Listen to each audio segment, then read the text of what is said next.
Hoje, no módulo 7, nós estamos, é o dos complexos, aula 13, o caminho para o acesso ao inconsciente, na sua parte 3. Vinculações é o título. E um parágrafo de O Evangelho, no seu capítulo 14, item 8. Os que encarnam numa família, sobretudo como parentes próximos, são as mais das vezes espíritos simpáticos, ligados por anteriores relações que se expressam por uma afeição recíproca na vida terrena. Então, se está difícil, imagine se não fôssemos simpáticos, não é? Então, espíritos simpáticos. Estudos e pesquisas se multiplicam nos domínios da psicologia quanto às complexidades do mundo infantil, e o exame das vinculações se destaca à vista. Cada pequenino é um campo de tendências inatas, com tamanha riqueza de material para observação do analista, que debalde se lhe penetrará os meandros da individualidade. Baseando-nos no trabalho biológico de construção do ser, assente em milênios numerosos, é indubitável que surpreenderemos na criança todo o equipamento dos impulsos sexuais prontos à manifestação, quando a puberdade lhe assegure mais amplo controle do carro físico. E com esses impulsos, eis que se despontam do espírito as inclinações para maior ou menor ligação com esse ou aquele companheiro do núcleo familiar. O jogo afetivo, porém, via de regra, se desenrola mais intensivamente entre ela e os pais, reconhecendo-se para logo se os laços das existências passadas estão mais fortemente entretecidos com o genitor ou genitora. Debitando-se ao impulso sexual quase todos os alicerces da evolução sobre os quais se nos levanta a formação de espírito, é compreensível que o sexo apareça nas cogitações dos pequeninos em seu desenvolvimento natural. E nesse território de criações da mente infantil, ser-nos-á fácil definir a direção dos arrastamentos da criança. Se para os ascendentes paternos ou maternos, porquanto aí revelará precisamente as tendências trazidas de instâncias outras que o passado arquivou. Com frequência, mas não sempre, as filhas propendem mais acentuadamente para a ligação com os pais, enquanto que os filhos se pronunciam por mais entranhado afeto para com as mães. Subsistirá, no entanto, qualquer estranheza nisso quando não ignoramos que toda a estrutura psicológica em que se nos erguem os destinos foi manipulada com os ingredientes do sexo, através de milhares de reencarnações, e aceitando os princípios de causa e efeito que nos lastreiam a experiência, desconheceremos acaso que os instintos sexuais nos orientaram na romagem por milênios e milênios no reino animal, edificando a razão que hoje nos coroa a inteligência? Apreciando nisso, recordemos o cipoal das relações poligâmicas de que somos egressos, quanto aos evos transcorridos, e entenderemos com absoluta naturalidade os complexos da personalidade infantil. Assim sucede porque herdamos espiritualmente de nós mesmos pelas raízes do renascimento físico, reencontrando matematicamente, na posição de filhos e filhas, aqueles mesmos companheiros de experiência sentimental, com os quais tenhamos contas por acertar. Atentos a semelhante realidade, somos logicamente impulsionados a concluir que vínculos da criança, de uma forma ou outra, em qualquer distrito de progresso e em qualquer clima afetivo, solicitam providências e previdências, que sintetizaremos tão somente numa palavra única: educação. Emmanuel, por Chico Xavier, Vida e Sexo, lição 14, 1970.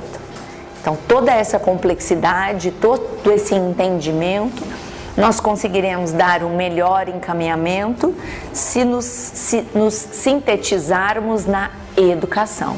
Então, não é de se estranhar que a gente descubra, quando em seio familiar, que o processo educativo não é nada fácil. É complicado, mas dá para entender como tudo disso que nós conversamos e que nós lemos aqui poderemos suportar por meio da educação. Fico pensando nessa leitura quando Emmanuel fala em educação, como é importante para nós que estamos nesse processo de autodescobrimento, educarmos-nos para esse processo, né? Quando a gente fala de complexos, se nós não estamos educados para perceber as nossas reações emocionais mais intensas e fazer um trabalho de identificação ou tentativa de identificação do que isso toca em mim, muito provavelmente a gente vai continuar com o complexo na sombra, né? Ignorado pelo ego, continua atuando na nossa vida, no nosso comportamento, fazendo escolhas por nós, e nós achando que somos vítimas do mundo mesmo. E a ideia hoje é que a gente possa discutir um pouco mais sobre os complexos, né? Conversar um pouco mais ainda sobre essas entidades psíquicas autônomas dentro de nós, né? Esses seres independentes, esse interior povoado, como chama Murray Einstein, né? No livro Mapa da Alma, e principalmente como a gente pode identificar esses complexos, né? De uma forma mais prática, como eu identifico isso na minha vida, no meu dia a dia.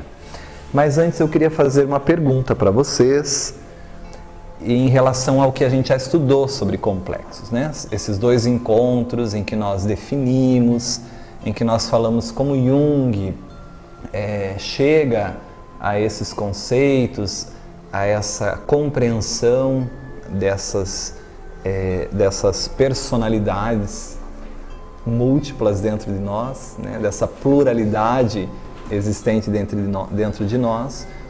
E se a gente pensar em tudo que nós conversamos, o que nós falamos, o que isso, o estudo do complexo, dos complexos, fala para você em relação ao autoconhecimento? Quando você estuda e entende um pouco sobre complexo, o que isso muda na sua vida em relação ao autoconhecimento? Se não muda nada, também pode falar, não muda nada, né? Mas tem que ser algo verdadeiro, né? Quando você estuda o Livro dos Espíritos e você estuda a lei de reencarnação, o que estudar a lei de reencarnação muda a sua vida? Isso é uma pergunta que a gente tem que se fazer quando a gente estuda o Livro dos Espíritos. Bom, até então eu pensava assim, agora eu compreendendo a lei de reencarnação, isso muda completamente a minha postura na vida. Ou não muda nada. Depende da tua assimilação, introspecção, exatamente. Então, tudo que a gente falou até agora de complexos, o que muda na sua vida? Para você, para mim, para nós que estamos tentando nos conhecer cada vez mais. A gente percebendo que está sob a ação de um complexo, a gente já, racionaliza, pensa um pouco mais, se é que é possível, dentro da energia que a gente é tomado do complexo, mas a gente já começa a perceber que aquilo não é do outro, né? Que é meu e que é do outro. Que é meu e que é do outro. Perfeito. O que mais? O que mais modifica em vocês? De que maneira vocês ficam mais atentos ao comportamento? Opa, tem um complexo vindo aí. E tocou num complexo. De que maneira a gente pode perceber isso? Jung vai dizer que o encontro do ego com o self, ou as possibilidades do inconsciente, gera sempre uma sensação de grande perda, de grande derrota ao ego. Porque você sai da visão ilusória que você tinha até então, né? Imagina que difícil você assumir que o problema é teu. É melhor culpar o outro, né? Viver no paraíso da ignorância de si mesmo. Não, não é meu o problema, é teu. Quando eu não me relacionar mais com você ou você não estiver mais no mundo, meu mundo fica melhor, né? Por isso, o reconhecer e depois o ressignificar. Isso, aquelas etapas. Porque quando a gente identifica as nossas fraquezas, as nossas limitações, as nossas deficiências, a gente reconhece que o outro também pode expressar isso. E isso desenvolve um sentimento de realmente compaixão, né? De colocar-se no lugar do outro, de não julgar.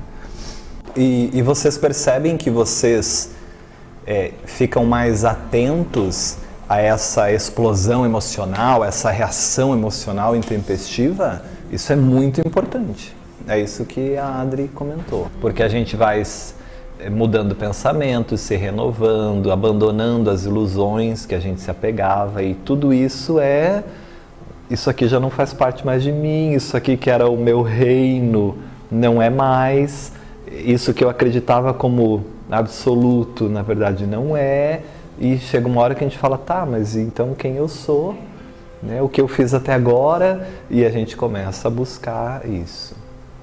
Isso é importante também no processo, né? Então, isso é muito legal, porque mostra que o objetivo do estudo do complexo é exatamente esse, a gente trazer isso para a nossa vida. Como eu disse, mais adiante a gente vai para a parte mais prática de como aplicar toda essa teoria e esses conceitos dentro do nosso dia a dia, perfeito? Então, no livro Psicologia e Mediunidade, do autor Adenauer Novaes, um autor que eu gosto muito, os livros dele são muito interessantes, ele tem vários livros que trabalham psicologia, espiritismo, ele vai definir aí também complexos, né, para a gente retomar aquelas ideias que nós já discutimos. Então, Adenauer diz assim: complexos são compartimentos psíquicos com grande carga emocional, nós já sabemos isso, e reprimidos no inconsciente, capazes de alterar nosso estado de espírito, sem que nos apercebamos de sua presença pela consciência. O ego não percebe que é um complexo que assumiu a consciência. Até porque está inconsciente para o ego. Está no aspecto sombra. Então ele está falando aqui dos complexos inconscientes. Perfeito? Existem complexos que o ego percebe, que são conscientes, que estão na consciência. A gente tem perfeitamente a noção do que se tocar, se falar é uma ferida, né? Mas alguns realmente são inconscientes. A semelhança de um campo magnético, são feixes de forças que gozam de autonomia. Nós vimos isso, a energia psíquica que é armazenada nessa experiência com afetividade, com aspecto emocional muito intenso, né? São feixes de força que gozam de autonomia, porque quando o complexo irrompe para a consciência, não pede permissão para o ego, né? É uma energia autônoma, invade a revelia do ego. Núcleos de forças ativos na psique que não podem ser observados diretamente, mas por meio da aglutinação de conteúdos que lhes constituem durante suas expressões, que foi o que Jung estudou, né? Jung estudou as expressões desses conteúdos no método, no teste de associação de palavras, perfeito? Então, o próprio autor Murray Stein, ele faz uma analogia bem interessante em relação às estruturas da psique. Ele diz que é como se o ego fosse a terra firme em que nós vivemos. E que ao redor da Terra existem inúmeros satélites, planetas e muitas outras coisas nesse universo infinito, né? E aí a gente poderia chamar essas coisas que orbitam aqui ao redor da Terra de complexos, né? Então, Murray Stein vai dizer assim: imaginemos por um momento que a psique é um objeto tridimensional, como o sistema solar.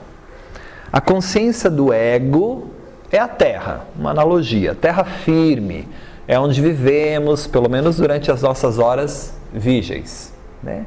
É onde eu tenho consciência, sei quem sou, tenho o histórico da minha vida, né?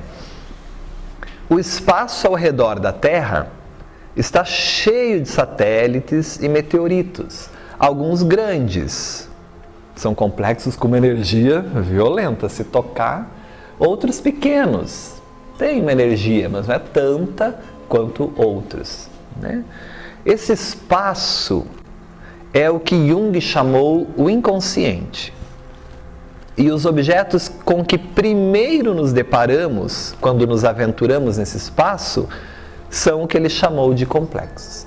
Então veja, os complexos estão mais didaticamente na superfície do inconsciente, vamos pensar assim. Porque existem estruturas que estão mais profundas no inconsciente, que são mais difíceis para o ego acessar.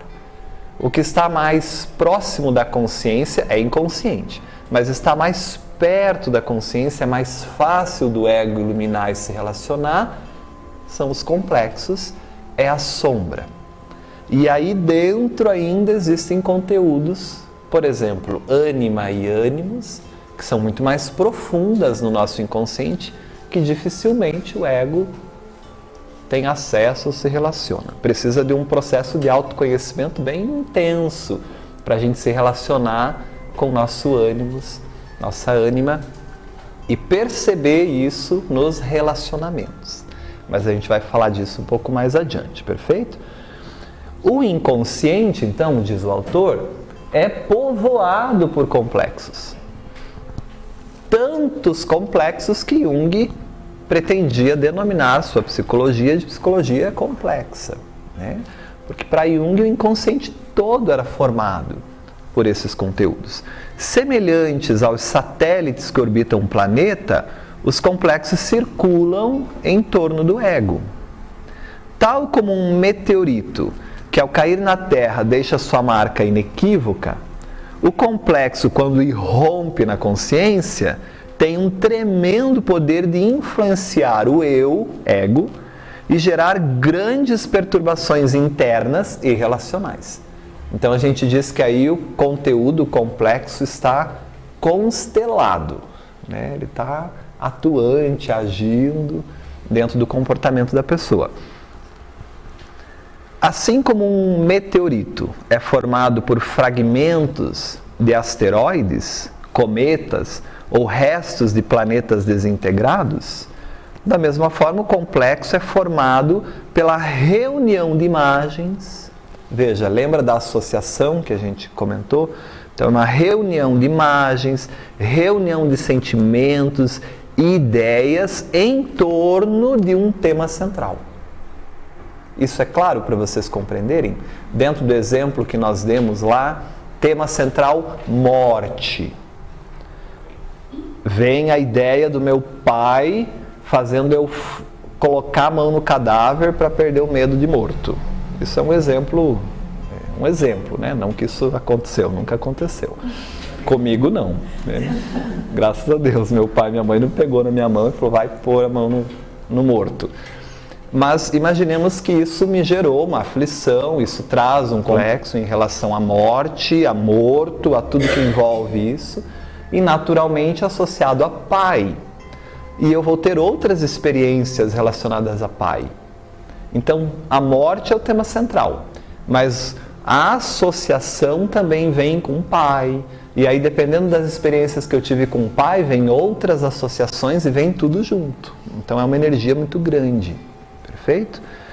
Se o tema central é, por exemplo, é como um vórtice que gira ao redor de um centro, morte, mas atrai para si tudo que lhe diz respeito. Pai, inferioridade, abandono, ou não, né? Ou coisas boas também em relação àquilo.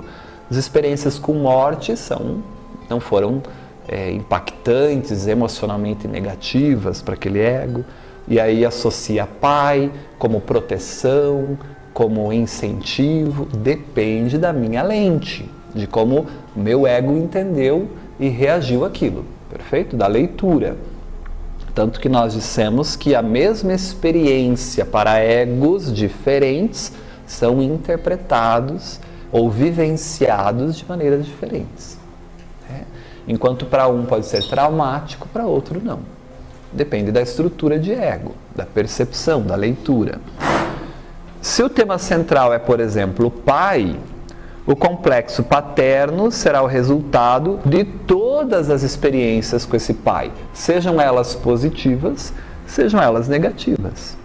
Esta rede de material associado, todas as minhas lembranças, fantasias, imagens, pensamentos, gravita em nosso inconsciente e pode, em determinadas situações, emergir e tomar a cena. Vem para a consciência e controla nosso comportamento. Perfeito? Uma revisãozinha aí com outras palavras, outro autor daquilo que a gente já estudou. Outro autor que eu gosto muito, James Hollis, no livro Os Pantanais da Alma, um livro muito bonito também, que vai falar sobre a crise, a dificuldade dessa jornada de autoconhecimento, o encontro com esse lado escuro nosso, com os pantanais da nossa alma, né? Mas que também isso é maravilhoso, porque ao mesmo tempo nos dá maiores níveis de consciência, nos fortifica em relação ao relacionamento com tudo isso, né? Então ele vai dizer assim: os complexos são, portanto, padrões peculiares de reação. Padrões peculiares de reação é particular, peculiar, é a maneira como você sentiu e vivenciou essa experiência. Formados a partir da experiência pessoal de cada um, com um determinado tema. Quais foram as experiências que você teve em relação ao tema mãe, pai, inferioridade, superioridade, poder, sexo e tantos outros temas quanto as infinitas possibilidades da vida, né? Então tudo isso está em nós. São formados por acontecimentos e traumas na infância. Olha de novo a importância da criança ferida, né? Nós vamos ter que revisitar e acolher essa criança. Dificuldades, repressões, né? Imagina uma educação castradora em relação ao sexo. Quantos complexos são formados em torno desse tema que depois dificultam muito o relacionamento da pessoa na fase adulta, a vivência da energia sexual, né? E às vezes até a repressão de uma energia que é natural, que é criadora, sendo que isso pode causar grandes prejuízos, até para a própria psique, até para o estado mental, né? Então a gente precisa estar atento a tudo isso, para que a gente possa visitar essas partes, educar-se no cultivo, na percepção do que isso toca em mim, da onde vem, da onde surgiu, por que esse tema me fala. E às vezes nós não temos a resposta no momento, mas pergunta que o self, essa sabedoria inconsciente, responde no nosso tempo, né? São como personalidades, são resultados de condicionamentos interações e padrões familiares. Jung percebeu que os complexos nas famílias eram semelhantes. Que os complexos que os pais possuíam, os filhos, de forma geral, também apresentavam, né? São como personalidades autônomas dentro da personalidade total. Subpersonalidades que, quando ativadas, esse interior povoado, que Mulheinstein fala, desencadeia uma imagem de quem somos realmente. Porque aí vem esse conteúdo real, né? Em que contexto e qual deve ser nossa reação relacionada. Então é uma reação, como diz Jung, que já está pré-determinada pelo inconsciente. A maneira como você vai reagir vai depender de todos os complexos e as ligações dele com aquele tema central. Perfeito? Então, se nós não estudarmos e não estivermos atentos a essas estruturas quando elas irrompem na nossa consciência, vai ser muito difícil eu iluminar esses conteúdos, porque eles vão permanecer inconscientes. É muito bom ter complexo, desde que eu perceba que eles chegaram na consciência. Prazer, complexo, Wagner, vamos conversar e ver por que ao falar isso mexeu tanto comigo. Então, vamos didaticamente só tentar agora conectar todas essas pecinhas do quebra-cabeça na estrutura da psique, para a gente não se perder também de tudo que a gente já estudou. Então, para Carl Gustav Jung, a consciência é uma parte muito pequenininha nossa, muito pequena. A maior parte nossa é inconsciente, né? Mas isso aqui, por favor, é só uma forma didática de tentar expressar algo que é impalpável. Porque a psique não é um círculo, né? E a relação consciente-inconsciente não é nessa proporção. Como Jung diz, é quase uma rolha a consciência e o inconsciente é o oceano. Então é uma relação muito diferente. Mas nós temos que entender que o inconsciente é a nossa maior parte. Mas existe um centro organizador da consciência. Todo conteúdo, para ser consciente, passa por esse centro organizador, que é o ego.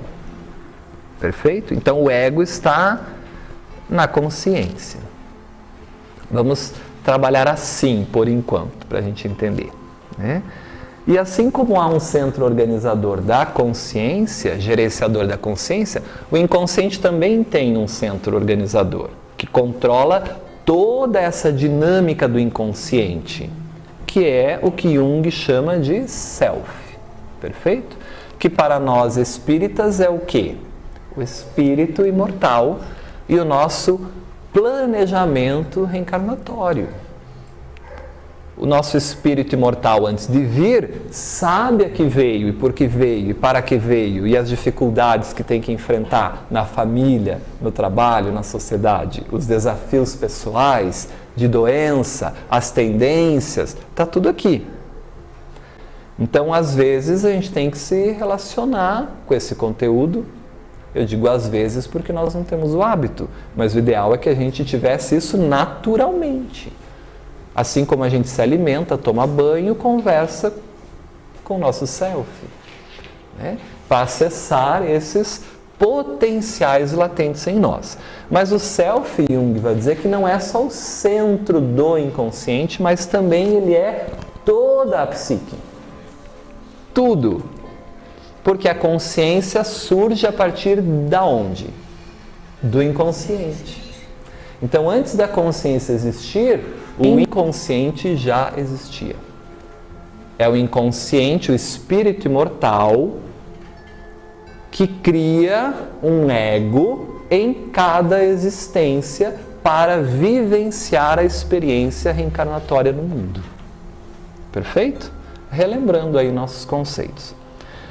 E Jung ainda diz que esse inconsciente, ele poderia ter camadas, também didaticamente. Uma camada mais superficial, mais próxima da consciência, que seria o inconsciente pessoal. Inconsciente pessoal seria tudo aquilo que eu vivenciei, experienciei desde o meu nascimento até o momento presente. E existe ainda um conteúdo um pouco mais profundo, que é o inconsciente coletivo, que na visão junguiana ele não é pessoal, mas ele é fruto das experiências que a humanidade teve ao longo de todo o processo evolutivo e que renasce em cada um de nós atualizado para o nosso período, para a nossa época. Perfeito? E esse inconsciente coletivo para a doutrina espírita, ele é ampliado. O inconsciente coletivo na doutrina espírita, na visão de Joana de Ângeles, é todas as experiências que eu vivenciei enquanto espírito imortal ao longo da minha viagem no tempo e no espaço. Desde o momento que eu fui criado como espírito até agora. O que eu vivenciei há 100 reencarnações atrás?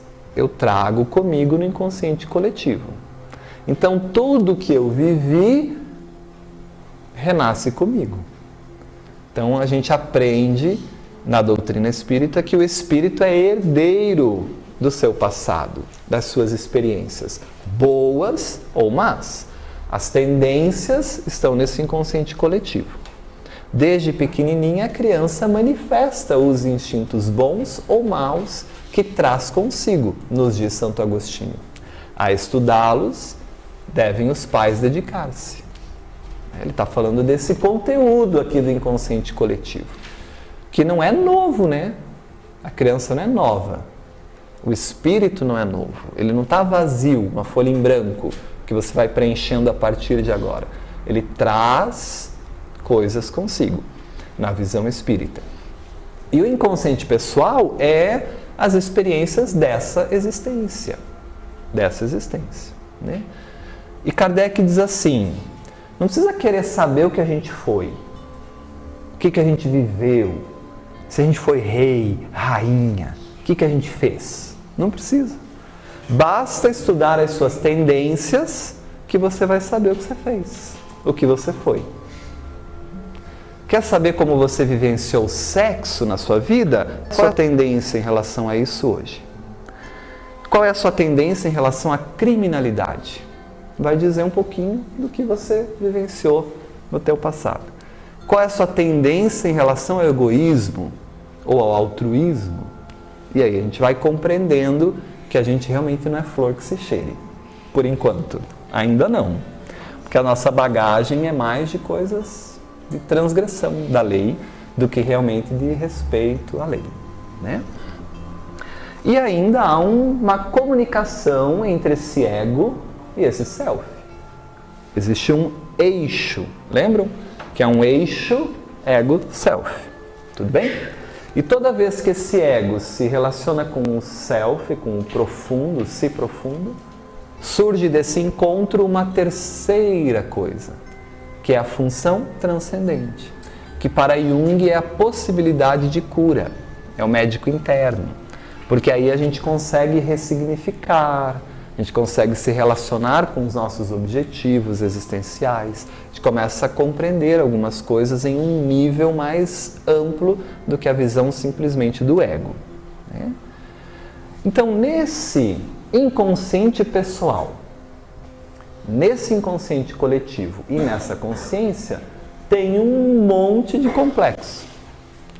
Tem complexos que estão na consciência. Eu sei a minha ferida. Aliás, evito de falar sobre isso, porque eu tenho consciência que se tocar nesse assunto vai cheirar mal. Não vai ficar legal o negócio. Então tem complexos que estão na consciência.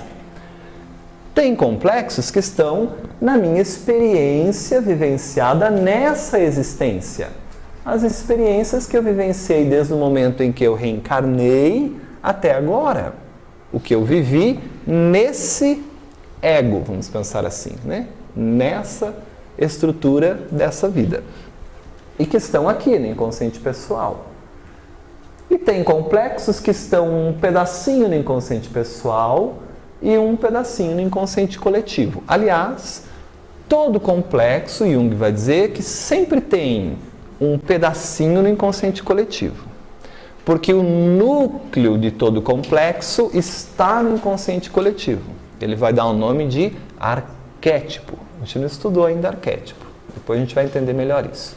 Mas, por exemplo, o arquétipo, de uma maneira simples, básica, seria aquilo que nos caracteriza enquanto seres humanos. Né? Não é tão simples assim. É só para a gente compreender a ideia. Né?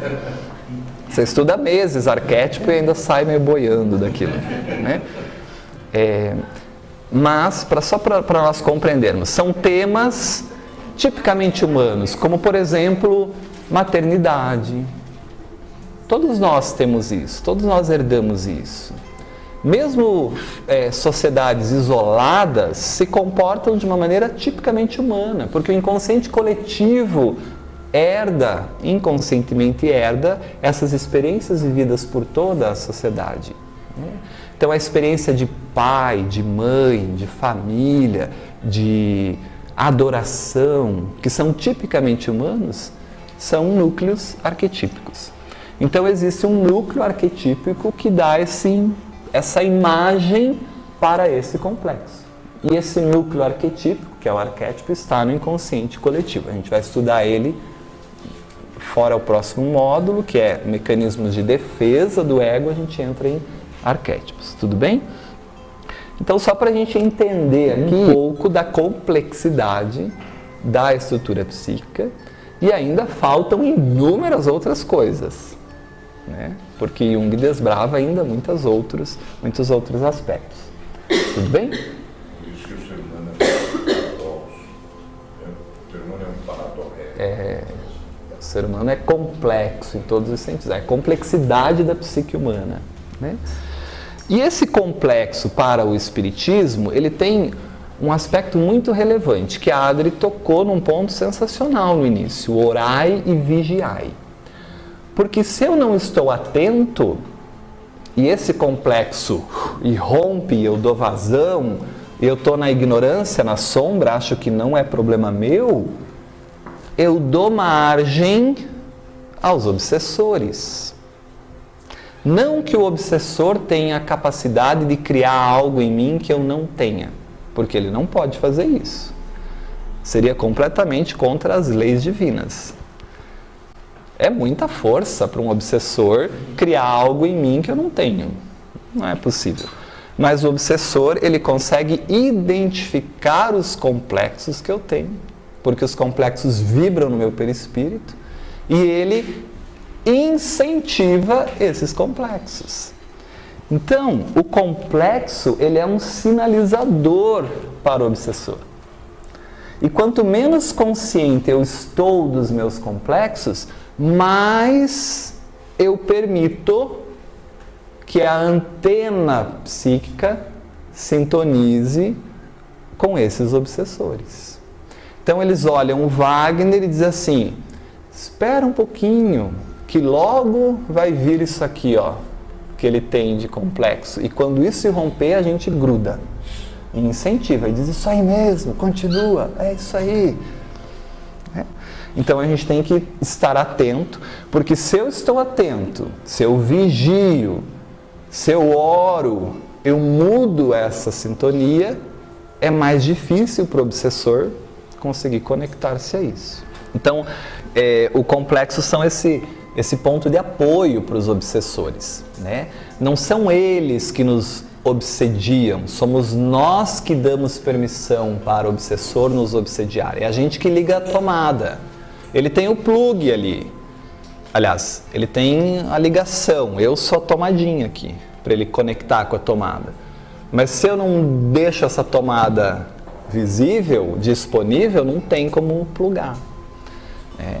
E em se conhecendo e percebendo os complexos, a gente consegue gradativamente ressignificando, transformando e modificando essas vibrações perispirituais, né?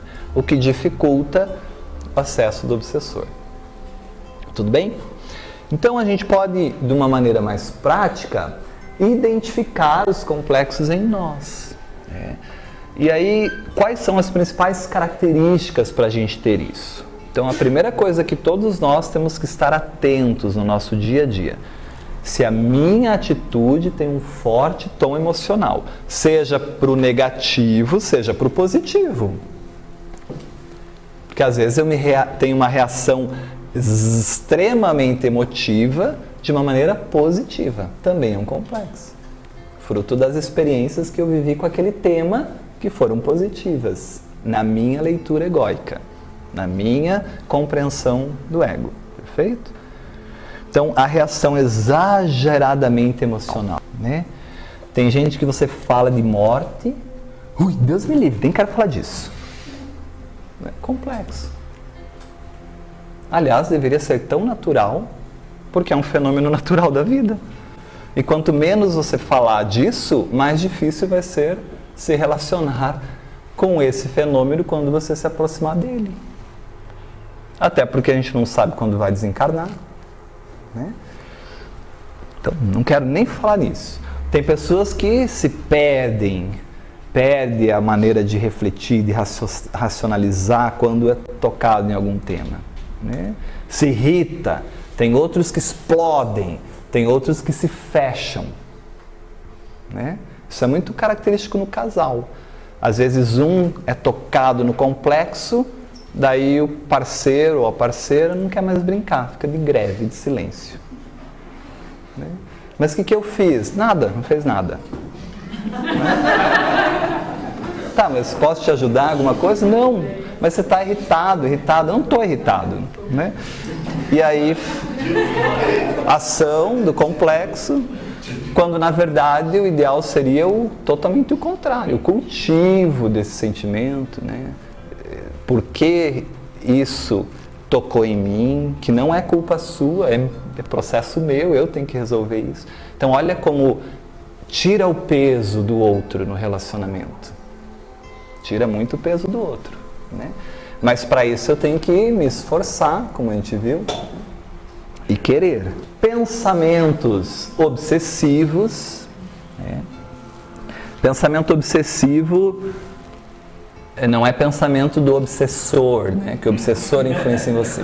Pensamento obsessivo é você só pensa naquilo, repetitivo. Sai, já volta, quando eu vejo eu estou pensando de novo e eu só falo disso, né? Pensamento obsessivo. Então ficamos pensando, não conseguimos parar de pensar, né? Também é um complexo que foi tocado aí. Tem que tentar entender o que é isso, né? Outro aspecto, repetição. Então acontece algo na minha vida, sei lá, aconteceu alguma coisa no dia, e daí eu encontro alguém e falo, e aí eu conto a história para a pessoa. Daí eu encontro alguém e digo assim, olha, aconteceu isso. Não, mas está tudo bem, não estou incomodado, mas olha o que ele fez, olha o que ela fez, né? E conta isso para 10 pessoas no dia, a mesma história, né? Imagine se tivesse incomodado, então, né? Repetição. Repetimos aquele acontecimento, repetimos o que a fulana, o fulano falou, o que fez, só falamos disso. Volto a falar daquele tema junto com o pensamento obsessivo, porque eu fico pensando naquilo, eu fico falando daquilo. Só fico falando, ou de tempo em tempo aquilo volta, né? Igual brigas de casal quando não é bem resolvido. Então a pessoa guarda aquela mágoa, aquele ressentimento, não elabora, adoece, e 10 anos depois volta na discussão, um complexo. Porque foi reprimido, não foi elaborado, né? E projeção. Então 4 aspectos importantes para a gente identificar aí esses complexos em nós. A projeção mostra o que para nós? Problemas nossos não resolvidos, complexos. Conteúdos emocionais, afetivos. Mostra para o lugar onde a gente sofre, que a gente projeta. Mostra a nossa ferida, o lugar que dói, a nossa derrota, a nossa frustração, que a gente não tem coragem de resolver, projeta no outro. Algo que a gente não esqueceu, que ainda nos magoa, que ainda não superamos, não ressignificamos, né? São só os temas da nossa vida, né? Só. Todos os temas da nossa vida. Então isso é importante, tudo bem? Esse é o nosso objetivo, estar atentos a isso. Concordam? Então tem que começar a perceber isso na sua vida, né? E os complexos também, eles podem variar em função das fases da vida. Tem complexos que são específicos de algumas faixas etárias, de alguns períodos que a gente vive. Então tem complexos característicos da fase infantil, né? Da fase adolescente. Tem complexos que só adolescente vive. Aquela coisa de se achar horroroso, de não se achar aceito no mundo, de achar que ninguém vai amar, né? Ou que agora nunca mais vai encontrar ninguém, né? Bom, vai tocando em situações, em comportamentos. Tem complexos da fase adulta e tem complexos da fase senil. Então, eu trouxe aqui só 2 exemplos. O envelhecer e a morte, que são complexos de forma geral específicos dessa idade senil mais avançada. Até porque a gente está se aproximando da desencarnação, né? Então, pessoas que anteriormente lidavam de forma tranquila, por exemplo, com o envelhecer e o morrer, agora, na fase senil, reagem exageradamente a esses temas. Então, não tinha isso, mas agora o complexo veio nesse período da vida. Então, aí tem temor, tem depressão e tem medo. Então, em determinado momento da vida, começa a ter medo. E isso pode ter o quê? Na visão espírita? Relações com o inconsciente coletivo, com as experiências do espírito imortal de outras vidas. Então, depende, por exemplo, da forma ou da fase com que ele desencarnou numa existência anterior. Então, o espírito não esperava aquilo e desencarnou, e aquilo foi uma experiência que ele guarda no inconsciente e traz na próxima existência. Então, quando se aproxima aquele período da desencarnação na existência anterior que foi traumática, por exemplo, isso pode acionar esse complexo inconsciente que está no inconsciente coletivo desse espírito. E aí começa a surgir esse medo da morte, por exemplo. Então, olha que interessante o objetivo de estudar isso, né? Os complexos nos mostram, mas tem um detalhe: quando estamos atentos a eles, né? Os nossos problemas não resolvidos, a nossa ferida não cicatrizada, a nossa derrota não equacionada. Olha que poético que é esse autor. Onde existe algo que não conseguimos esquecer ou superar, ressignificar, iluminar. Enfim, os complexos revelam nossos pontos fracos, no mais amplo sentido da palavra. Edward Whitman, né? A busca do símbolo. Então, essa é a importância nossa. O vigiai, né? Vigiai. Perfeito? Muito bem. E o complexo também nos dá essa autonomia do inconsciente, porque os complexos interferem nas intenções de vontade e performance consciente, né? É tipo uma briguinha ali, razão, consciência e toda a carga afetiva emocional do complexo, reagindo ao toque no núcleo arquetípico lá, no tema, na ideia. Essa emoção. Essa emoção, perfeito. Então os complexos interferem nas intenções de vontade e performance consciente. É uma energia tão grande que supera a energia do próprio complexo do eu. E aí assume o comando dessa consciência. Eles aparecem e desaparecem de acordo com suas próprias leis, são autônomas, né? Numa palavra, os complexos se comportam como seres independentes. Então isso que Jung vai trabalhar em relação a essa autonomia, essa dinâmica do inconsciente, e tudo isso regido por um grande maestro que sabe o momento daquela nota ir para a consciência ou ficar um pouquinho mais no inconsciente, que é o self, né? E Verena Casti, no livro A Dinâmica dos Símbolos, então a gente está falando aí da identificação, né? Toda reação emocional intensa, olha lá o que a Adri diz, excessiva, exagerada, está sob a ação de um complexo. Então, reagiu dessa maneira, emocional, intensa, exagerada, não precisava tudo isso, né? Mas é que tocou, acionou um botão que veio toda essa carga energética desse complexo. E aí assume o comando da consciência e a gente faz. O famoso estava fora de mim. Que não dá para justificar, né? Porque na verdade sou eu mesmo. Aliás, quando você está fora de si é que você se achou. Né? Porque enquanto o complexo não vem, que você está fora de si. Quando o complexo vem, que você se encontrou. Olha lá, teu conteúdo inconsciente, é isso que você é. Então o fora de si, na verdade, é dentro de mim. Não é verdade? Concordam? Bem. Então, toda vez que uma palavra estímulo toca algo ligado ao complexo, a reação do ego consciente será perturbada. Ou mesmo, então é aquela coisa, me perdi no que eu ia falar, e deu branco e me perdi no processo. Perturbou alguma coisa, perturbou esse ego. Né?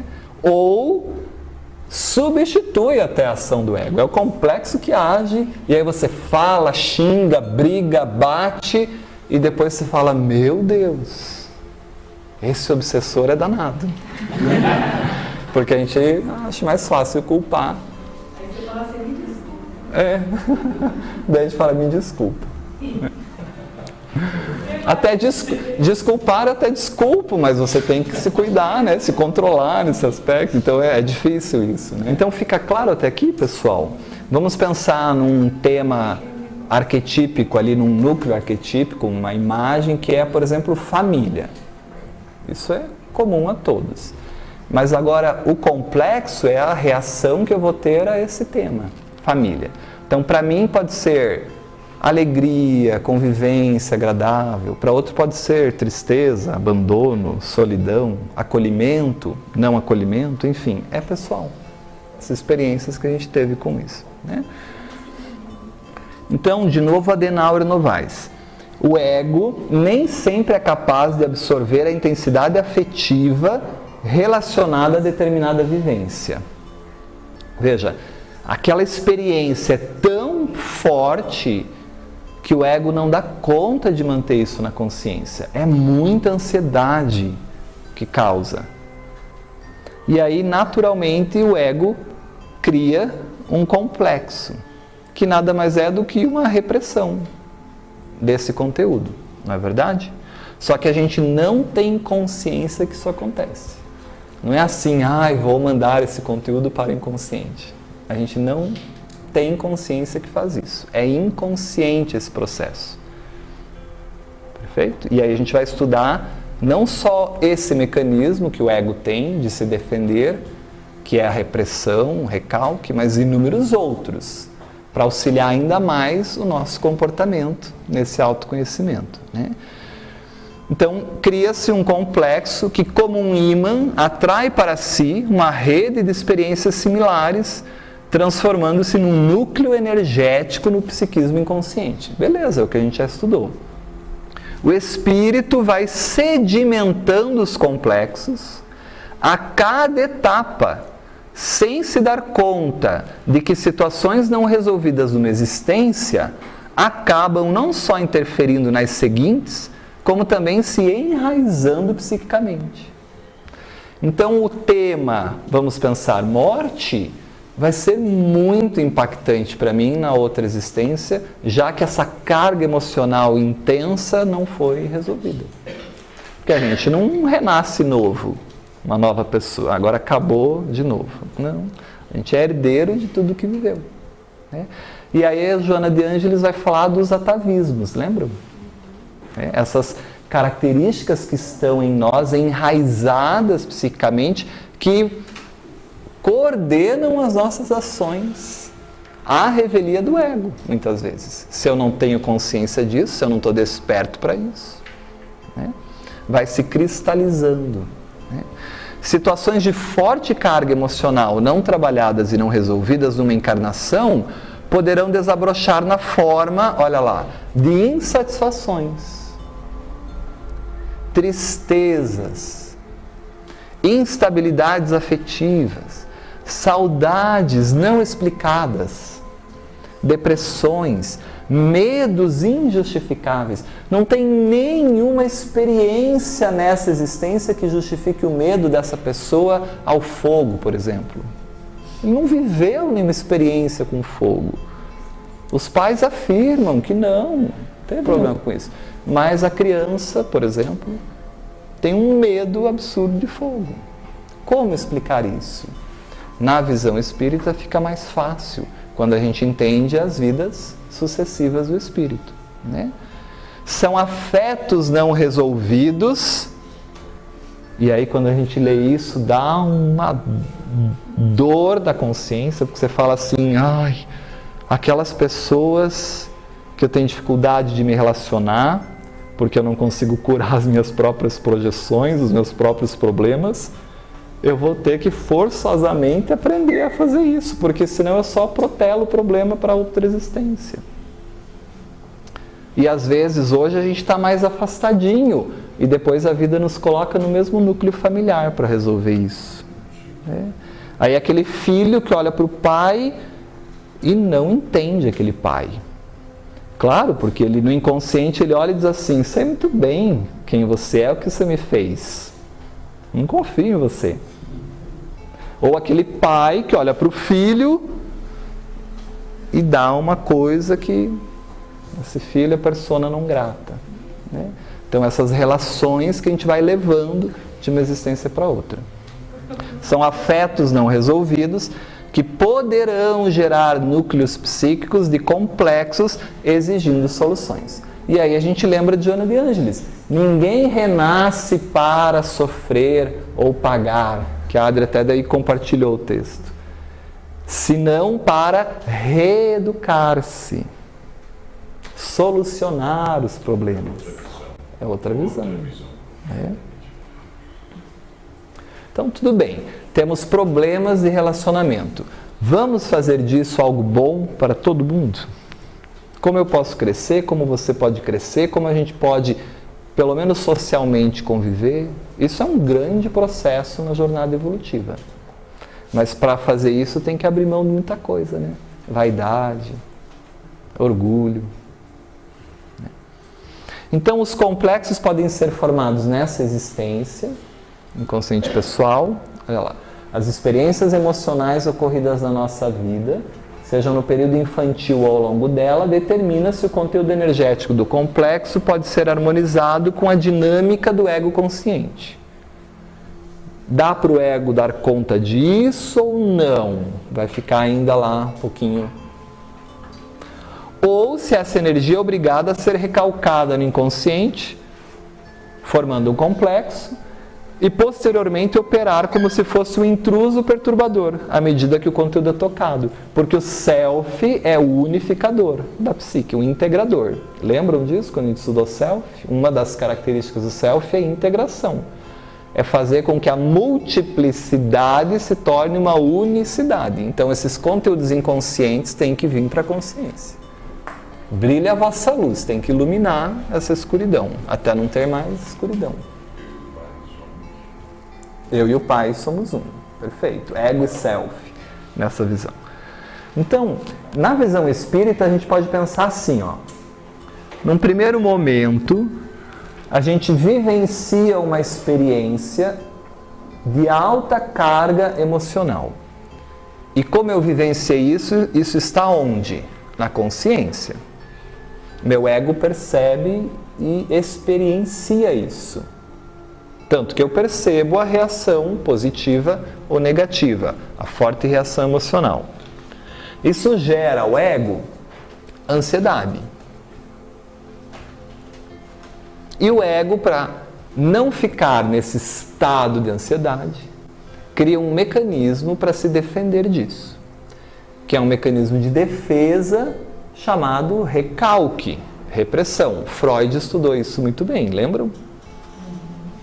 Então o ego recalca num mecanismo de defesa. Que bom que a gente faz isso, porque senão a gente não dava conta da complexidade da nossa vida. Não dá para tudo ficar consciente a todo momento, a gente pira. Nós não temos estrutura psicológica para tudo isso de uma vez. Então, o mecanismo de defesa, num certo momento, é importante. O que a gente não pode é deixar esse conteúdo ad eternum ali no inconsciente. Devagarzinho tem que tentar ir elaborando e iluminando isso. Tudo bem? Então, esse conteúdo que está recalcado, olha só, ele volta para a consciência. Quem faz esse conteúdo voltar para a consciência? O self. Né? É como a espiritualidade pensando na evolução do nosso espírito e dizendo assim, vamos, tem que seguir o planejamento reencarnatório. Né? E o planejamento reencarnatório é você crescer nesse aspecto. Então esse conteúdo volta para a consciência pelo eixo ego-self. Quando é tocado por um estímulo externo. Tocou o botão e aí eu reajo num comportamento complexado. Então a reação emocional. Com o objetivo de transformar essa energia angustiante em algo que não gere mais tanta angústia ao ego. E toda vez que esse conteúdo inconsciente vem à consciência, o ego elabora um pouquinho. Se a gente estiver atento a esse processo. E a gente vai ressignificando gradativamente. E toda vez que o ego elabora, o ego ganha níveis de consciência. E a energia do complexo diminui. Até que chega um momento de tanto fazer esse vai e vem, e eu ir percebendo, e eu ir ressignificando. E aí a terapia ajuda muito esse processo, porque muitas vezes o terapeuta também ajuda no processo de ressignificação para o paciente. Esse conteúdo energético diminui o seu potencial energético. E quando ele vem para a consciência, ele não tem mais uma energia tão grande a ponto de superar a energia do ego. Então é o ego que controla agora o processo. E aí eu consigo fazer com que aquele monstro vire um cachorrinho bonitinho. E eu me dou a mão, e eu me relaciono e ressignifico. E aquela energia que estava toda no complexo, agora ela é redistribuída na psique para outras coisas. Por exemplo, para melhorar os níveis de consciência do ego. Para a individuação, por exemplo. Para o eixo ego-self. Então o ego percebe o problema e cria mecanismos para controlar essa ansiedade. Ele pode fazer o quê? Recalcar de novo, ou ressignifica um pouco, recalca de novo, isso volta, ressignifica um pouco, recalca. E é muito pessoal o caminho que a gente vai ter que fazer para dar conta desse complexo. E é isso que Freud fala do repetir para elaborar, né? Então às vezes é preciso repetir esse ciclo várias vezes para poder e ainda às vezes a gente não dá conta numa existência, né, Adri? Desencarna sem vencer o complexo. Daí a outra existência é solidária. O complexo volta no inconsciente coletivo e a gente vai ter que dar conta disso. Então o ego ele vai poder recalcar novamente no inconsciente ou assimilar gradativamente esse conteúdo emocional e recalcar mais um pouco. Aí volta, assimila mais um pouco. Até que aquilo que me tocava tanto deixa de ter aquele impacto emocional tão grande. Perfeito? Então isso no inconsciente pessoal. Entenderam esse mecanismo? Mesmo? Perguntas aí? E no coletivo? Então vamos entender agora no coletivo. O conteúdo encontra-se no inconsciente coletivo. Se está no inconsciente coletivo, é de vidas anteriores para a visão espírita. Tudo bem? Então, eu não consigo compreender a razão pela qual eu me sinto daquela maneira. Porque eu não consigo acessar nessa existência uma experiência afetiva, uma criança ferida em relação àquele tema. Né? Então, eu tenho uma tristeza crônica, eu me sinto incapaz, uma solidão, mas os meus pais sempre me estimularam, me motivaram, mostraram que eu sou capaz, mas eu tenho isso de incapacidade. Meus pais sempre estimularam para eu me desenvolver de uma maneira autônoma, suficiente, mas eu tenho uma coisa de inferioridade que é minha. E aonde está isso? Né? Então isso o Espírito traz dos complexos das existências anteriores não solucionados. Então ele já traz no renascimento. Então ninguém nasce uma folha em branco, ninguém renasce uma folhinha em branco. A gente já tem muito conteúdo ali. Então, situações, locais, músicas, fatos, pessoas, comportamentos ativam o complexo vivenciado em existências pretéritas. Você vai numa cidade que te toca muito no inconsciente coletivo, porque você tem fortes vínculos em existências anteriores com aquele fato, por exemplo. E aí você sente uma emoção inexplicável, uma reação complexada. Alguma coisa foi tocada aí. Mas aonde está esse conteúdo? Nossa, nunca tive aqui, primeira vez que eu estou aqui. Mas a gente traz. Olha como é uma visão lindíssima que o Espiritismo nos dá com a pluralidade das existências, né? E isso impacta quanto na nossa vida e no nosso comportamento. Essa é a reflexão mais importante. O quanto eu vou no meu comportamento protelando as coisas e vou ter que dar conta uma hora. Então, o que eu não resolvo agora, continua comigo. Então, é melhor ter consciência e tentar solucionar isso quanto antes, né? E essa carga emocional, então, do complexo e das associações, chegam à consciência. E aí nós temos essa oportunidade, se eu estou atento, se eu estou vigiando, como a Adri disse, de olhar para si mesmo. É um convite para eu olhar para mim. Se eu não estou atento a isso, eu vou achar que não é comigo. E fazer uma diluição consciente e gradativa desse conteúdo afetivo emocional, que é o que a gente viu no ciclo anterior. Então, dilui um pouquinho, volta, dilui mais um pouquinho, volta para o inconsciente, o eixo traz para a consciência, dilui mais um pouquinho, até que aquela coisa que tocava tanto em mim já não é mais tudo isso, porque eu tenho outras lentes para ver aquilo. Doses homeopáticas, à medida que o ego suporta essas coisas. E tem muita coisa que o ego não dá conta ainda. Então isso não vai vir para a consciência, vai ficar no inconsciente coletivo, armazenadinho, até que você tenha níveis de consciência, que o ego esteja mais fortalecido, para você resolver aquele problema daquela existência. E a vida, a psique, o self é tão incrível que se a pessoa está cega e não vê, as situações na vida são repetitivas, para ver se a pessoa percebe. Então, eu me caso, tenho sérios problemas no relacionamento, me separo, achando que o problema é o cônjuge. Daí eu me relaciono de novo e o meu casamento é a mesma coisa. Daí eu me relaciono de novo e é a mesma coisa. Daí, sei lá, em que número eu falo assim, não, homem ou mulher é tudo igual. Né? Você vê que o ego ainda é o cavalo ainda andando no mesmo circuito. Ele não compreende que precisa identificar alguma coisa. Né?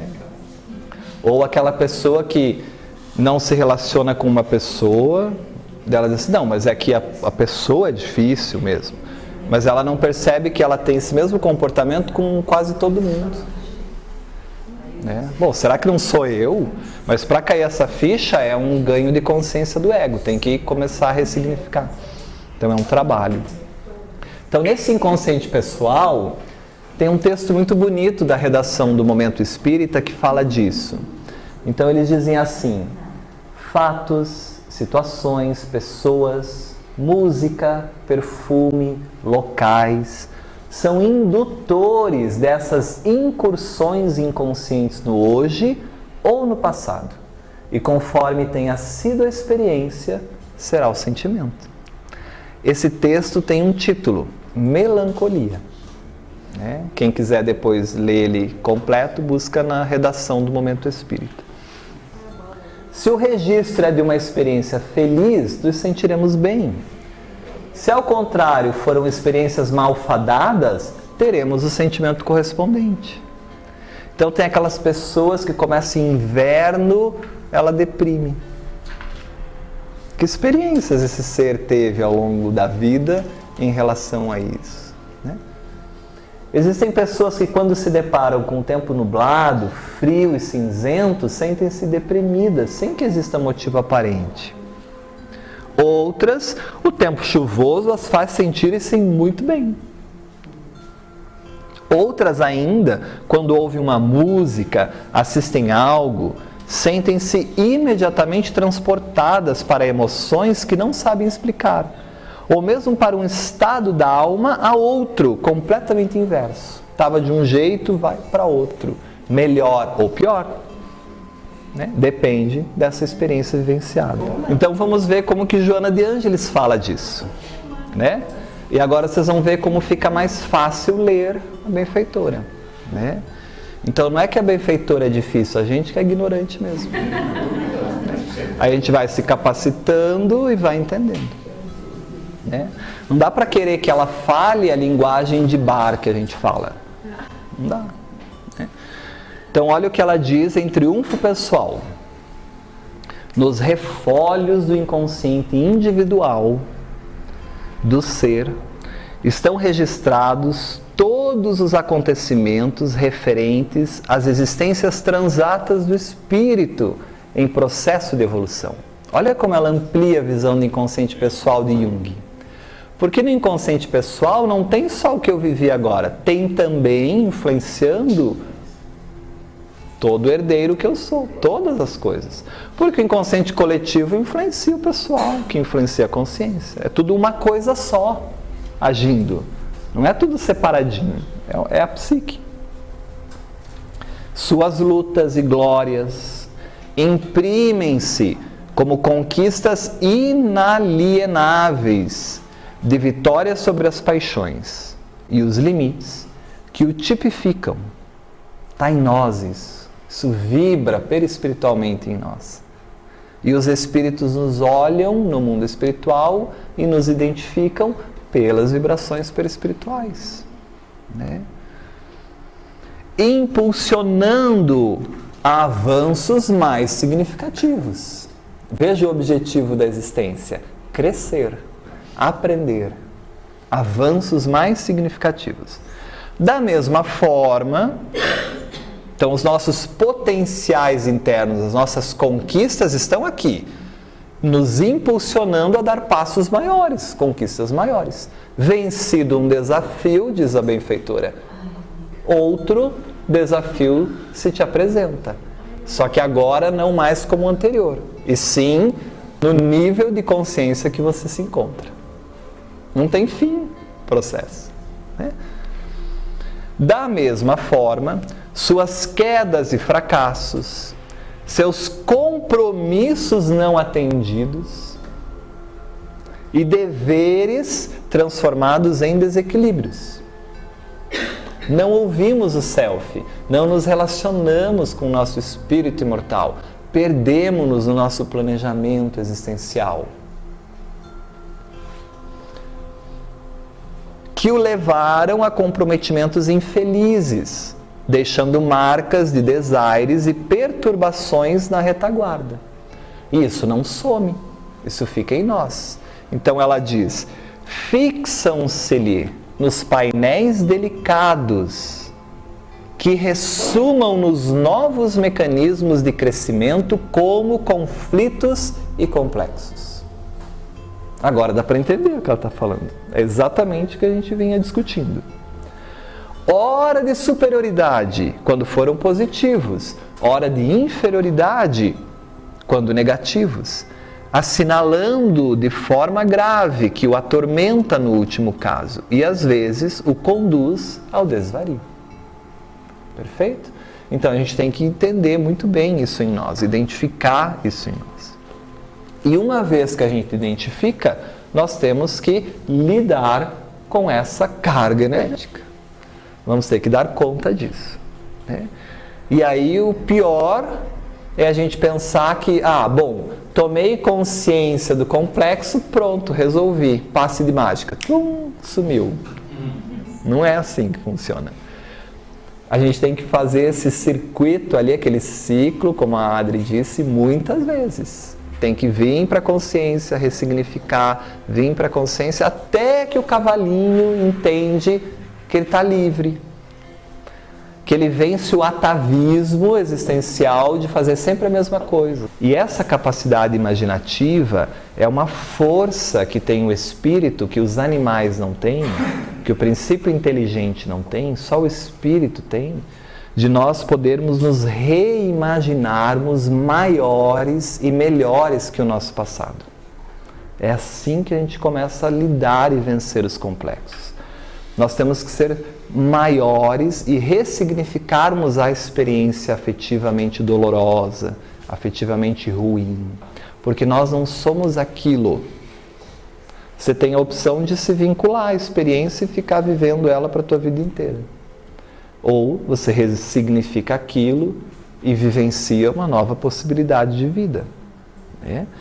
Então, Jung vai dizer que um complexo só se torna patológico quando pensamos que não o temos, quando a gente não conhece os nossos complexos, pois aí eles estão inconscientes para o ego, tem autonomia, vem para a consciência e age a revelia do ego, e a gente acha que não é nós, não é problema nosso, né?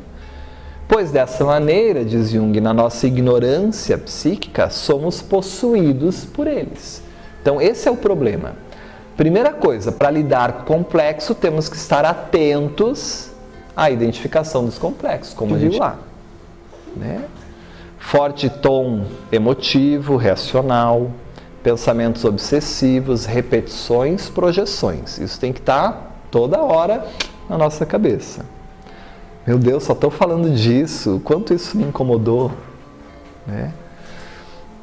Quanto menos consciência o paciente possuir de seus complexos, mais dividido, neurótico se apresenta. Ele está ligado a um polo só, ego. Não tem conexão à polaridade oposta, self, ao inconsciente. Está unilateralizado na psique. Está neurotizado, está cindido. E a função do self é integrar. Quanto mais eu estou polarizado, mais o polo oposto se ativa para compensar a polarização. Quanto mais eu tenho medo de envelhecer, mais o tema morte vai me rodar. Quanto mais eu tenho medo de ser assaltado, mais as possibilidades disso acontecer na minha vida vão ser evidentes. É a vida que vai criando os mecanismos para aquilo que eu tenho que resolver dentro de mim. Então, a histeria e outras patologias mentais surgem dessa situação repressiva. Claro, no início dos estudos experimentais, Jung estudava muito a histeria, Freud mesmo, né? Quanto menos consciente, mais o complexo adquire energia psíquica. E sua influência se torna autônoma na consciência, tornando-se verdadeiras personalidades dentro da psique, concorrendo com a hegemonia do ego. Os complexos dessa maneira têm a última palavra, e não o indivíduo. A gente age de acordo com a reação pré-determinada pelo complexo, e não pelo que a gente quer conscientemente. Né? Então, pelo complexo, a gente sabe os conteúdos que estão ali no inconsciente. Então precisa aparecer para eu poder me conhecer, senão esse conteúdo fica ignorado. A forma como eu reajo e como as pessoas reagem a determinados estímulos faz com que a gente vá identificando esses conteúdos do inconsciente que foram recalcados pelo ego. Se isso fosse intocado, se a gente não tivesse acesso, a gente deixa de se conhecer.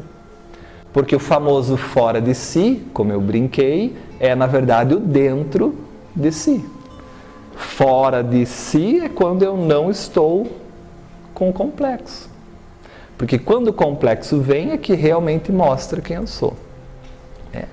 Então os complexos só vão perder esse caráter influenciável e forte de um autômato, a maneira como a gente vai ter que lidar, quando são tornados conscientes. Se eu não tornar o complexo consciente, não tem como eu ressignificar, não tem como eu diminuir a energia desse tema. Processo que faz parte dos mais importantes fatores terapêuticos. Jung vai dizer assim, um complexo só será vencido quando esgotado até a sua última possibilidade interpretativa. Né?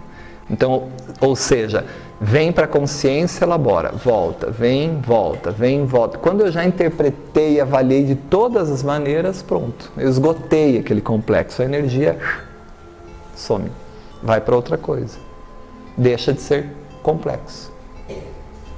Então agora o tema pai já não tem mais toda essa carga que tinha antes. Perfeito? Tudo bem? Então, se uma pessoa tem um complexo de inferioridade muito forte, ela vai reagir a isso. Independente se estão falando dela, nem estão falando dela, mas para ela estão. Né? Porque é natural, é uma reação automática. Do ponto de vista funcional, pode-se dizer que a dissolução de um complexo é a sua digestão emocional, que passa pela racionalização consciente, interpretação consciente, ressignificação consciente. Até eu entender, poxa, mas meu pai nem era tudo isso que eu pensava. E aí eu faço as pazes com meu pai, por exemplo. Perfeito. Mas para isso tem que ter um caminho de ressignificação disso. Porque no início vem a revolta, vem a doença, vem um monte de coisa. Até que uma hora eu chego e penso assim, meu Deus, era o melhor que ele tinha para oferecer, dentro da cultura, do entendimento. E aí muda a lente, vem até a gratidão. Nossa, muito obrigado por todo o esforço que você fez por mim. Muda completamente. E aí deixa de ser complexo. E essa energia fortaleceu o ego, fica aqui e vai para o eixo ego-self, para a individuação. Eu cresço. Né? Então, do ponto de vista funcional, como funciona a energia psíquica, a dissolução do complexo é a digestão emocional. Isto é, a sua conscientização apresenta sempre como consequência uma redistribuição da energia psíquica. Eu entendi um pouquinho mais, me conscientizei daquilo, aquela energia do complexo diminui e vai para algum outro lugar. Geralmente para ampliar os níveis de consciência do ego, fortalecer o ego. E aí Joana de Ângeles diz, ego fortalecido, você já não é mais o mesmo. Vem um novo desafio compatível com agora esse nível consciencial. Não aproveita, não botar uma coisinha. Até que vai vir um desafio assim, Deus, né? Vai incumbir você de um desafio assim. Constrói um mundo, organiza toda a forma de vida, estrutura, programa todos os espíritos que vão vir para esse mundo, desde o momento que eles vêm até a finalização, a felicidade desses espíritos. E aí você vai lá ensinar as leis divinas, mas você não vai ser bem compreendido. Aliás, você vai ter que dar a própria vida, que é o que os cristos fazem. Né? Elaboram um mundo, organizam, semeiam o terreno, preparam o campo, vêm pessoalmente, vivenciam, exemplificam, não são compreendidos. Na terra, o Cristo foi crucificado, né? Mas ainda continua no processo, porque nenhuma ovelha se perde. Para fazer isso, tem que ter um nível de consciência de ego fantástico. Tem que entender a vida sobre uma perspectiva, tem que ter ressignificado conteúdos a ponto de não ter mais inconsciente aí a ser desbravado.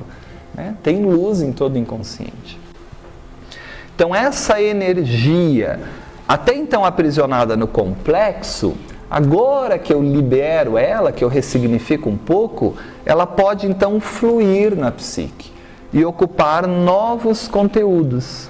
E dessa forma produzir uma situação nova e mais útil ao equilíbrio psicológico, do que ficar lá no complexo, no inconsciente.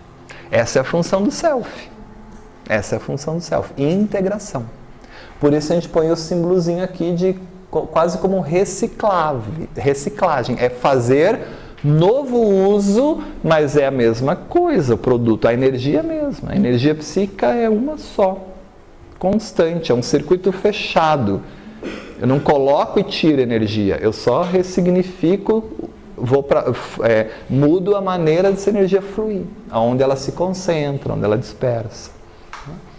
Nossos conflitos não resolvidos, agora a visão espírita, desta e de outras encarnações, se enredam em teias psíquico-emocionais, assumindo a feição de complexos. O nascer de novo representa, dentre tantas possibilidades interpretativas que a mensagem do Cristo permite, na interpretação psicológica, o nascer de novo representa a dissolução desses complexos alimentados, principalmente nas vidas pregressas. Reconhecer, enfrentar, dissolver um complexo pode ser desafio que leve anos e, às vezes, encarnações. A gente não dá conta de numa única existência. Então, na visão materialista, tudo isso e daí a gente morre. Que o Vaninho fica incomodado. Ninguém está. O gestor está incomodado. E bom, o gestor está incomodado. Ele está vendo que vai ter que... Então, na visão espírita, se amplia, né? Morre e vive ao mesmo tempo. Morre o corpo, vive o espírito, e na próxima encarnação tem a oportunidade de continuar o processo iluminativo. Então, para a gente bom, aqui a gente pode lembrar do Cristo, né? De novo, reconcilia-te com o teu adversário interno, né? Enquanto estás a caminho com ele. Então, isso é importante. E aí a gente pode entender aqui, ó, essa redistribuição de energia, para a gente finalizar esse tema, né? Então, nós temos um complexo. Se esse complexo não vem à consciência, ele é ignorado pelo ego, então é conteúdo da sombra. E, naturalmente, eu estou num processo de ignorância de mim mesmo. Perfeito? Mas eu posso fazer com que esse ego se relacione com esse complexo, se eu estou atento para como ele se manifesta, como eu identifico, como nós vimos. Se eu estou atento a isso, eu me relaciono no eixo ego-self, eu entro em contato com as possibilidades criativas da minha vida e ressignificação. Como diz Joana de Ângeles, isso está em mim. Eu trago esse conteúdo bom que vai ser o propulsor, o impulsionador de novas conquistas, novas possibilidades. Então, se esse conteúdo me incomoda, é porque no meu planejamento reencarnatório eu já estou apto para trazer esse conteúdo à consciência e dar conta disso. Senão ele não viria. Porque Deus é perfeito e, acima de tudo, misericordioso, amoroso. Para que enviar um conteúdo que eu não dou conta ainda? Então, se eu tenho esse conteúdo ali, é porque eu já consigo elaborar, ressignificar, né? Esse eixo ego-self permite, então, o processo de individuação, que a gente vai entender o que é, segundo Jung, mas posso adiantar que a gente poderia traduzir para o Espiritismo como progresso, evolução espiritual, né? E aumento dos níveis de consciência. Isso me dá melhor compreensão na consciência, mais fortalecimento do ego, mais possibilidade de relacionamento do ego com o inconsciente e, naturalmente, mais vivência daquilo que eu sei, né? E aí, se eu estou nesse processo, aí eu estou no autoconhecimento. Porque eu já não estou mais naquela ignorância do complexo. Isso é fazer luz. Aqui é ficar na sombra, mas aqui é fazer luz. Aqui é brilhe a vossa luz. Então não tem segredo. É simples. Claro que não. Nada é simples na nossa vida, na nossa complexidade, né? Cada experiência é individual. Mas, em teoria, nós temos que ter muita consciência desse cultivo dos nossos sentimentos, daquilo que a gente vive, daquilo que nos toca, e tentar criar esse diálogo criativo conosco mesmo. Por que que você sente isso? Por que isso toca em você? Por que aquela projeção? O que foi que tocou em ti? E nós não temos as respostas assim, a passe de mágica. É lento, é devagar, é um diálogo interno criativo consigo mesmo, né? Jung fazia muito isso, tanto que as pessoas da cidade mais retirada, onde ele tinha a casa ao redor do lago, diziam, aquele doido que fala sozinho, né? Viam nele mais um doido que falava sozinho. Não falava sozinho, ele estava num processo criativo, de conversa com o inconsciente, de fortalecimento do ego, de percepção de quem é, né? Porque as respostas desse inconsciente, no momento oportuno, surgem como insights. Era isso. Uma experiência que você vive que retoma aquele conteúdo e ressignifica, porque o ego está disposto a ouvir o self, e isso é importante da gente ter. Perfeito? Essa era a ideia que a gente queria trazer de complexo, né? Tem muito mais coisas, muito mais, mas para a ideia que a gente quer para o autoconhecimento, essa noção é suficiente. Quem quiser estudar mais, aí busca aí os livros específicos, né, para entender melhor esse aspecto, perfeito? Não está em Nunca. Então, pessoal, hoje a gente encerra o módulo sobre complexos e semana que vem iniciamos um novo módulo, os mecanismos de defesa do ego.